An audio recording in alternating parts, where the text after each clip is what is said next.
Hi, I'm Kendra Corman. If you're a coach, consultant, or marketer, you know marketing is far from a perfect science. And that's why this show is called Imperfect Marketing.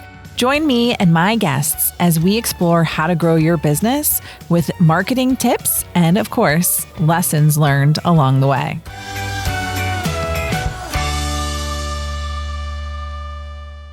Hello, and welcome back to another episode of Imperfect Marketing. I'm your host, Kendra Corman, and I am really excited to be joined today by Dennis.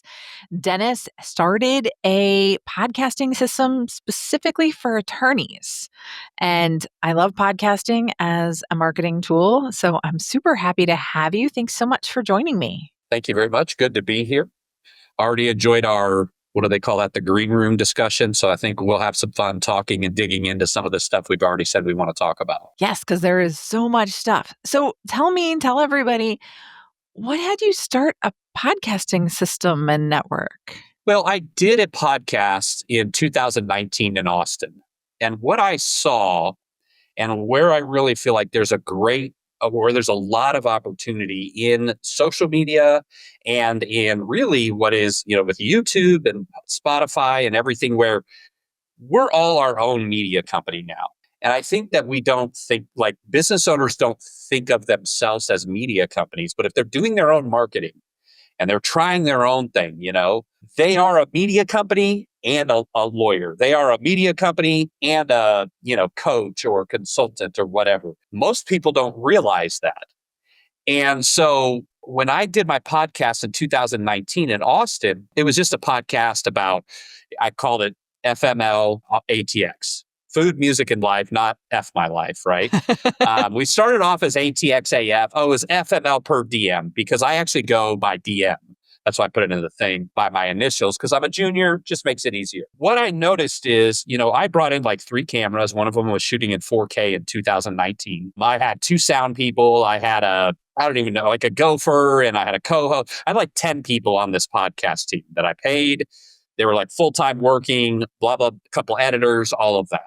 And what I noticed is I was not, by any stretch of the imagination, the only person trying to cover music, cover food, cover life in Austin. There was a lot of lifestyle podcasts, but mine quickly rose to the top for one reason, and that was production value. And so that was my takeaway. Made some great friends out of it. Didn't monetize the podcast. Really didn't have any intention. I did 60 episodes in 3 months. They were all on location at places. And I ended up spending about $150,000 just to make a high quality podcast that now sits on YouTube and has anywhere from 30 to 3,000 views on each show. So what do I take away from that, right? So in life, we either have failures or lessons, depending on how we look at it. My lesson was when you put something out with a higher production value than the median, it immediately makes an impact and others respond much better to it. So I knew that. Well, I've worked with attorneys for 20 years. I was in an SEO agency with my former partner. He bought me out. I came out on my own. And one of the things that I had suggested to him was like, hey, I think podcasting for lawyers would be great. We ended up doing an answering service instead. No big deal. But when me and him broke off, that's when I launched this network, because I know that if we can provide a simple turnkey, something that doesn't take up a lot of their times and is cost effective, a method in which attorneys can utilize that to not just market themselves, but separate themselves, because this is authority positioning. What we're doing is we're saying, listen, you are going to be our divorce attorney for the DFW metro area. You got Dallas County, you got Tarrant County. You're the only divorce lawyer we're working with in this marketplace. And so now they're not the only divorce lawyer. They're not the only podcast. They're not the only social media marketer. We can't shut everything. I had somebody ask me that. How can you not let anybody else have a podcast? I'm like, listen, it's not a podcast. It's on our network with our production. We got into it basically where I saw the opportunity is if I can make it simple, cost effective, and take very little bit of their time. Really, that's a winning formula for any marketing thing. But on top of it, this thing works. And our attorneys are just like, right now, I'm like, hey guys, every client that's been with us more than 6 months, at the end of their next shoot, shoot a testimonial with them. Because when I talk to every single one of those clients, every single one gives me a story about a client. Every single one gives me a story about how much they love what we're doing, what it's done for them, not just as a attorney to get clients, but among other attorneys. And they love it. So we're just now just garnering all that and bringing that in to be able to just now go back to attorneys and go, guys, it's simple, doesn't cost a lot, and it's super effective. Now let's work together. And that's really what we're trying to do. I love, and one thing I want to point out about that is I love how you're specifically making time to go get those testimonials, because it's something we forget to do so often, right? And people are busy. So if you just send them an email, they're not all going to respond, even if they love your stuff, right? So taking that time is awesome. Well, we have this advantage, right? We have them in front of the camera. How often? At least every 4 months, at least. Some people we have it twice a month. All I do is we call them up and we just launched this new product where we went from 3 to 30. And, we went from like just random emails from people in the team. Hey, this is done. Check it, to like now we have a structured Monday morning email with all their actions, everything we've done, everything they need, all of that. So we're transitioning away from like kind of like that haphazard sort of approach, and then coming in and saying, okay, here's everything laid out for you. I mean, you basically demystified podcasting, and Don't use specifically that word. for... That is a Chat GPT word that did not exist until a year ago. I've used that word for years. Have you used it for more than 5 years? Yes. I will allow you a pass. Okay, You are the first you. person, because we literally have a database of words not allowed in our marketing. Demystify, delve. Deep dive, dive deep, crucial. I got them too. I got a whole list. And it's so funny because I write stuff myself and I'll use those words, but my AI outputs don't have them.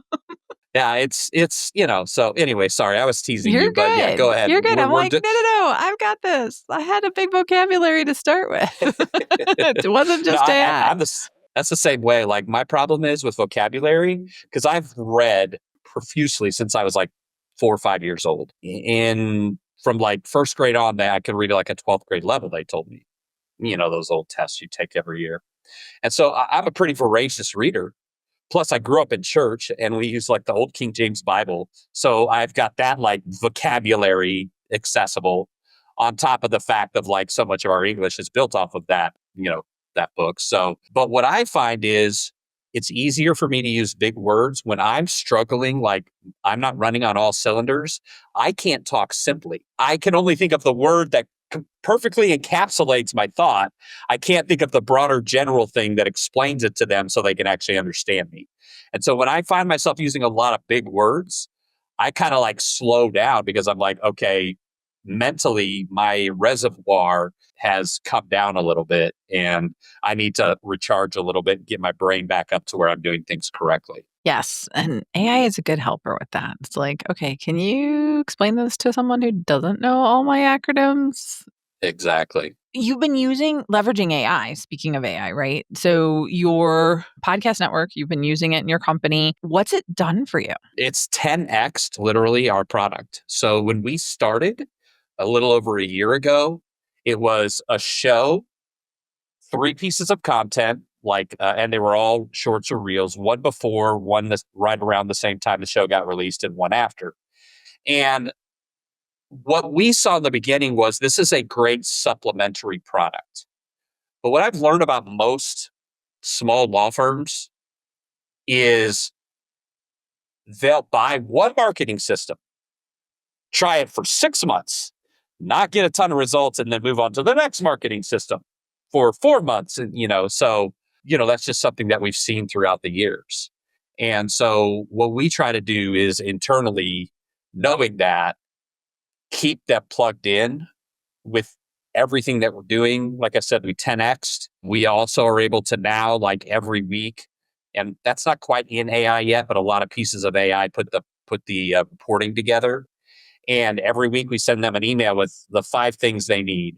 This is when your last podcast was produced, or when it was released. This is when the next one will be released and where you can see them. Okay, this is when you need to schedule your next podcast by no later. You can do 1 hour session or 2 hour session. Okay, here's all of the content that's going out this week. Here's all the content that we want to go out next week, but we just need you to look at it, make sure you don't hate it. I don't remember what the last thing was, but it's 5 things. And so we list that for them, and we're getting ready, hopefully, to even be able to automate all of that. So every time we find all these like big, huge things where like I'm talking to my team and we're like, should we hire 2 or 3 people? And then I'm like, well, hold on, let's just see what we can find out there. And we go and I look, and I honestly cannot count the amount of AI things I've looked at in the last year.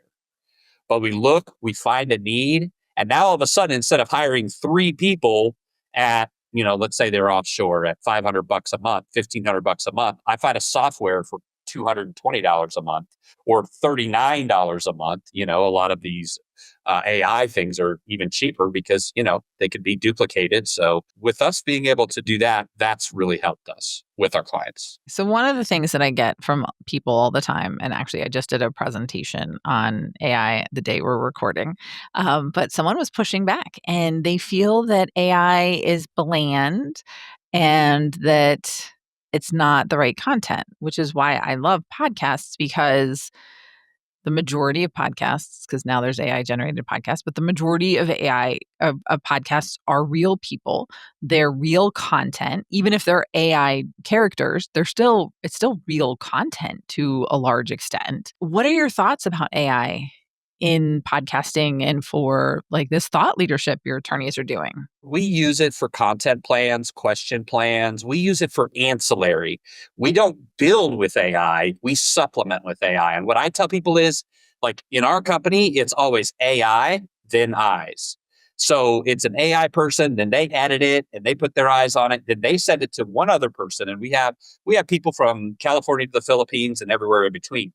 So they might send it from, like, we have a team in Pakistan full time. I think we're at 15 or 17 now. They'll finish it. Then they always send it to somebody in the United States. And then the people in the United States go through, I gave an example of this today. I said, we've got to work on our finish editing because we want to insert B-roll. And we've been doing B-roll in short video, which is easy to fix and easy to work with. But I want to put it in our long video because of the 2 to 3 minutes of attention that you get if you don't move the camera view every 2 minutes, then people get bored, So I'm like, listen, I want to use B-roll. I said, but the problem is, I said this to my team director over there. I said, when your people put in B-roll, it will fill in something like, for example, how like a business office, but in this business office, it'll be filled with women with hijabs. And I'm like, now to your guys, probably they don't even see it. But when you send that to an American and say business and they see a bunch of hijabs, they're just like, who put this? Must have been put together in India. So it's that kind of thing. That's why we always send our stuff to Americanize. And then, I'm not going to deny it. I've got a 23-year-old daughter. She's got health issues. She sits on her computer. She makes a few $100s a week just watching videos, pausing it, writing down the problem, sending it back in a spreadsheet. My 19-year-old daughter, she works in a hospital. She's got a good job, but she was sick for 2 weeks. And she's like, Dad, I'm a little behind. Hey, I'll send that off to them. So we've got people internally. We've got people externally. We've got, and we always measure, like the way we measure is if they do these 100, of these 100, how many attorneys sent back something? And if attorneys send back something consistently, then, obviously we've got an issue. But that's what we do with AI is maybe instead of saying AI, it is AI then humanize. That's what I want to start saying. I did like when you said AI then eyes, because that's so true. Because that's what I tell people all the time. I'm like, AI doesn't replace you. Definitely doesn't replace you. You still have to review what it gives you.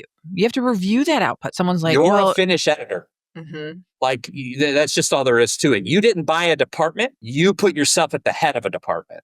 That's what you did. Exactly. And I think that really keeps it from being watered down. I mean, the content that you're creating and that your podcast network has are the real thoughts of these attorneys, right? These are the case studies, the tips, the information for the people that are experiencing whatever it is the topic they cover, right? we literally come in and we bring them on, and they're exclusive for their market. I think I mentioned that already. And then we don't just say, okay, you're a family lawyer. Okay, we're going to just talk about family. We dig in and we say, okay, let me ask you a question. If you could have one type of client, what does that client or three types or whatever it is, what do those clients look like? And I always like to use this example for divorce. I could say I'm a divorce lawyer, but am I a quickie divorce lawyer for $500? Because that's a whole different way to market. I've got to market to as many people as cheap as possible, right? Whereas on the other end of the spectrum, if you are in a major metro area and you only work with high net worth individuals with custody and all kinds of assets and all kinds of stuff like that, well, you're making 50,000, 2 million. I read something the other day from a divorce lawyer. The most he's ever made off one divorce case, $3 million. Wow. But he split up $4 billion. Probably percentage wise wasn't great, but still he made $3 million off of one divorce because it was, just there was $4 billion to split and however that ended up. So there's all kinds of spectrums of cases. And so what we then do is we start writing content. For example, instead of saying something like, where is the cheapest divorce lawyer in Dallas, or who is the cheapest divorce lawyer in Dallas? We don't want him to show up for that.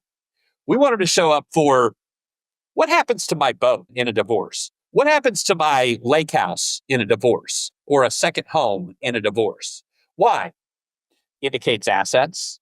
Two, this is a smarter shopper. He or she, they're looking for somebody to help them, not just, I need a lawyer and I need to find one cheap. They understand that there are good lawyers and bad lawyers, and they're not all just the same. And so those people that do what are called query-based searches, there's that advantage. Plus, what are all of the language learning models being built off of? Questions and answers, right? So I already have my clients saying, I just had somebody find me on ChatGPT. I just had somebody else find me on ChatGPT. And they're like, I don't even know how I got there. And then I'm like, look at your infrastructure of marketing and what you're putting out there, and your website has answers. And you're in that marketplace that you're sitting in, or that person is in. So when they're typing these specific questions and specific issues and they need clarity and they need their fears assuaged, guess what? Everybody else is saying, come to my website. I do it all. I can help you. Call me. While you're saying, I'm sorry, what was the issue?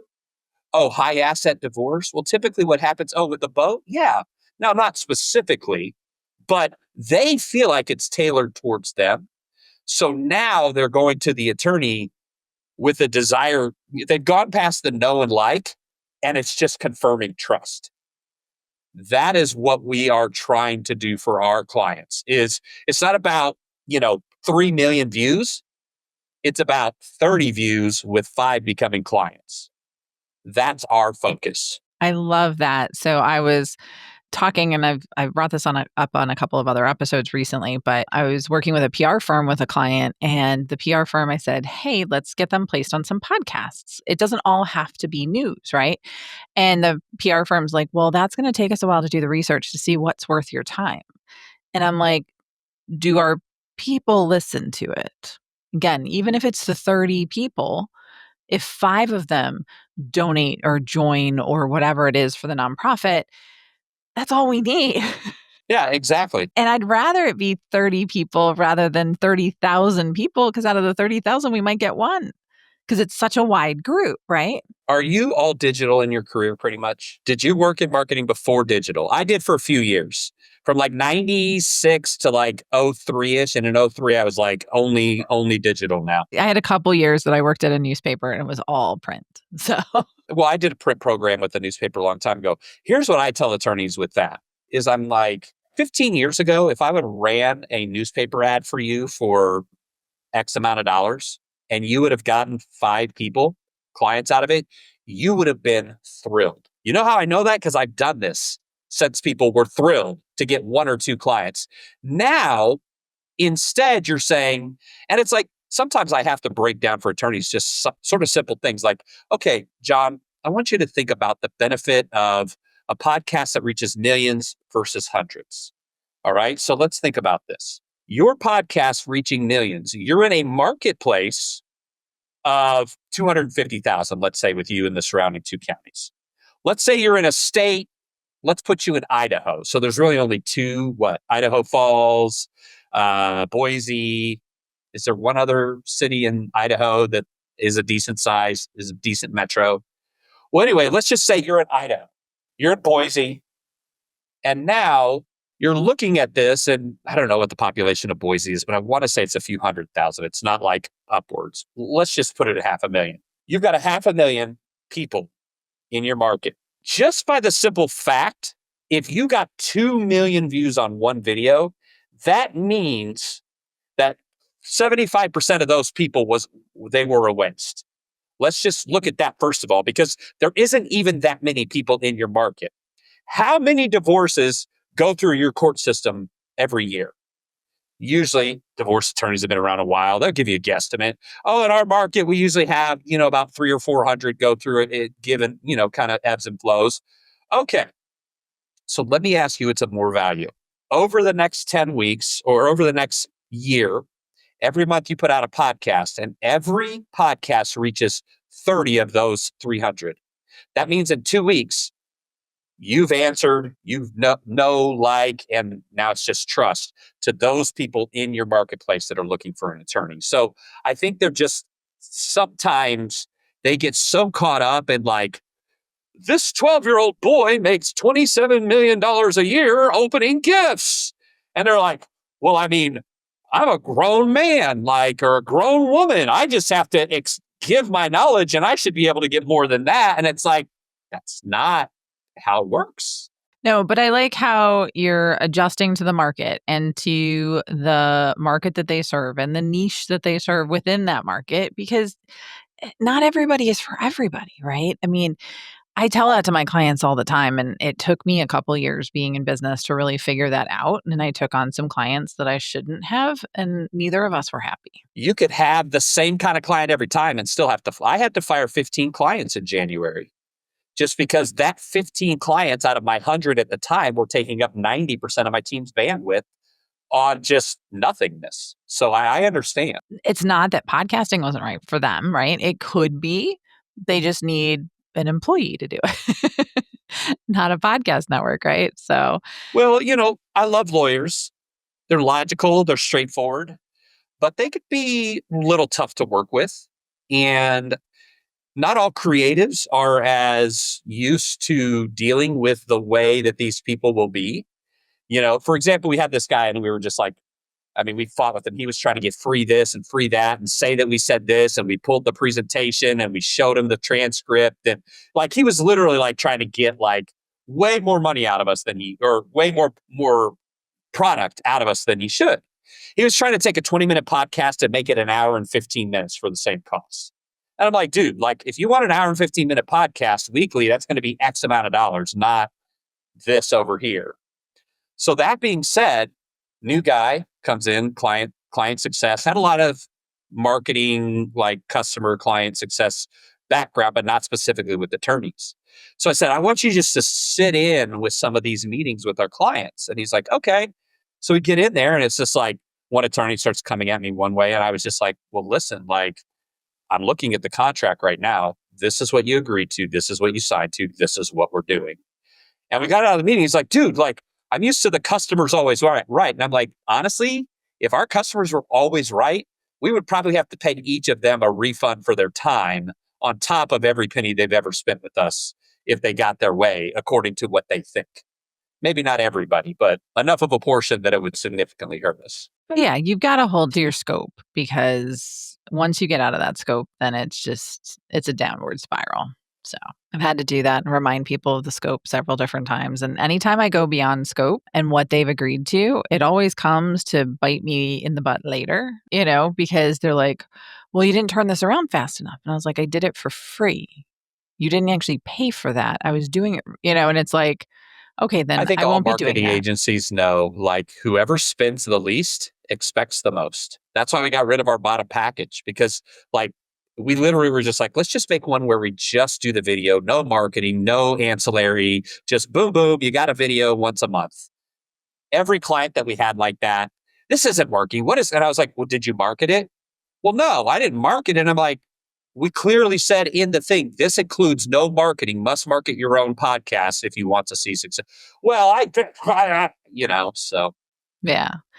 Well, okay. So this has been just so enlightening. I love what you created with the Legal Podcast Network. I love how you are leveraging AI to really streamline and add value for your team and your clients. I love that you pointed out that, AI needs reviews, it needs eyes on it, right? You're not outsourcing you. You just made yourself head of a department, just like you said. So, that is amazing. And thank you so much for sharing it with us. Now, before I let you go, I do have to ask you the question that I ask all of my guests. And that is, this show is called Imperfect Marketing because marketing is anything but a perfect science. What has been your biggest marketing lesson learned? So I've been in marketing since I was 18, 19, I guess. So we're coming on, well, I'm 47, I'll be 48 this month. So give or take 30 years, right? I would say two things, two lessons I've learned in marketing. One, always learn what's coming. Two, give things time.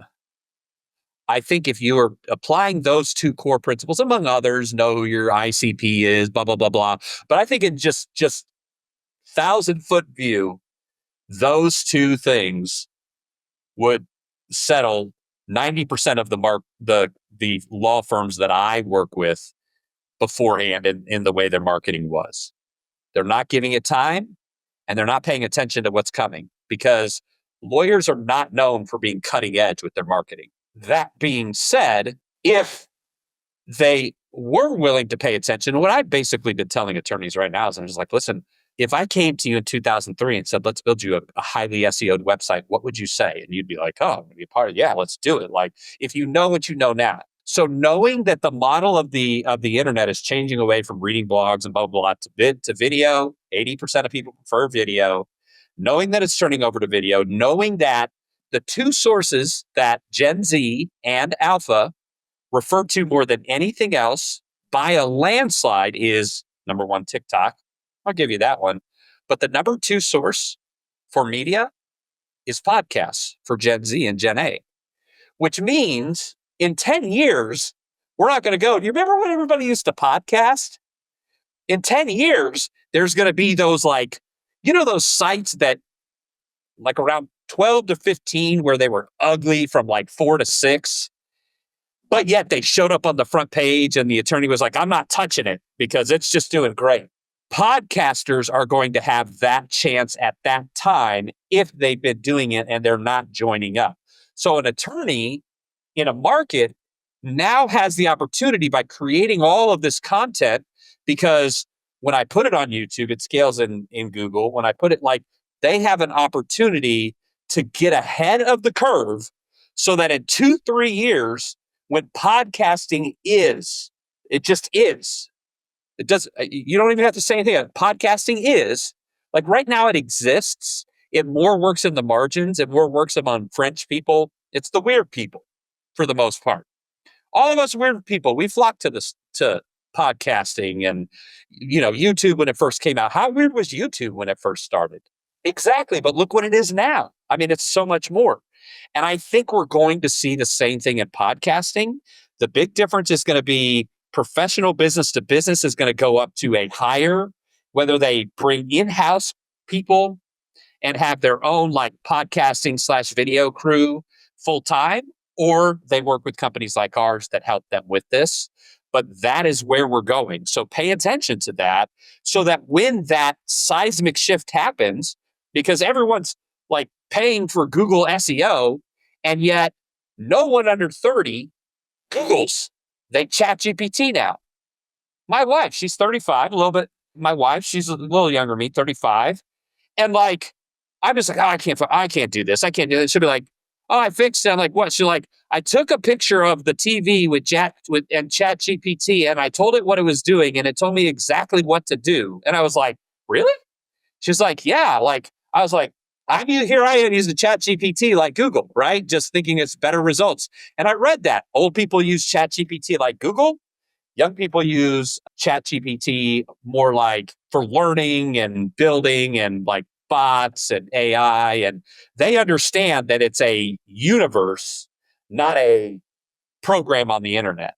And so I would really encourage anybody, like when I hire people right now, the first thing I do is I put them through as much AI programs as I can. I've got like the course of one. I'm like, 22, 25. I've been hiring a few more of those lately because we're animating with AI our first podcast. And so just look at a lot of this stuff, hiring these guys. And the first thing I do, they're like, I don't know what to do. I'm like, just go learn all the AI stuff. And they are almost better marketers if they just learn starting AI than if they start from way back. And I know you said 30 minutes and that probably extended past it. So I'll leave it That's at that, I okay. guess. That's all right. Because I think that there was a lot of really good information here and a lot in your lesson learned that we can all learn from, right? We all need to be giving our marketing time and we all need to be looking to see where the future is going.